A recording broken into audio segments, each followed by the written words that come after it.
আমার মনে হয় কিছুদিন আগেও আমার মনে হয়েছে যে আমি মনে হয় 90s এর নায়িকা হয়ে গেছি। ওই যে আমি যে নায়িকা থেকে বেরোতে পারছি না, আমি 90s এর নায়িকা হয়ে গেছি। যে ছোটবেলা তার সাথে মানে আমার প্রেমিকের সাথে আমি একবার জোর করে ধাক্কা খেয়েছিলাম।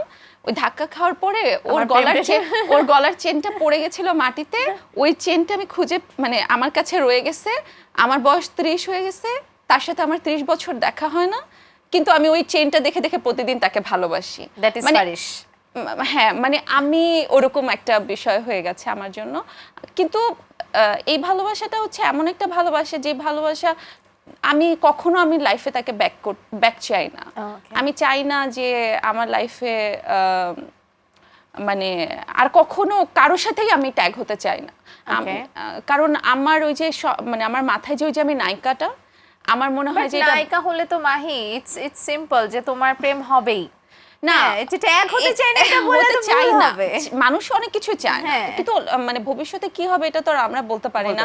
তুমি দেখতে পারো হঠাৎ করে আমি আবার কোন একটা স্ট্যাটাস দিয়ে দিয়েছি, তো বিষয়টা সেটা না। আমি নিজেও নিজেকে বিশ্বাস করি না। বিষয়টা আমি আসতে চাই একটু। আমি নিজেই নিজেকে বিশ্বাস করি না, তো কারণ কিন্তু আমি এখন পর্যন্ত যেটা আমি ফিল করি যে আমার খুব ভালো ভালো স্মৃতিগুলো আমার মনে পড়ে।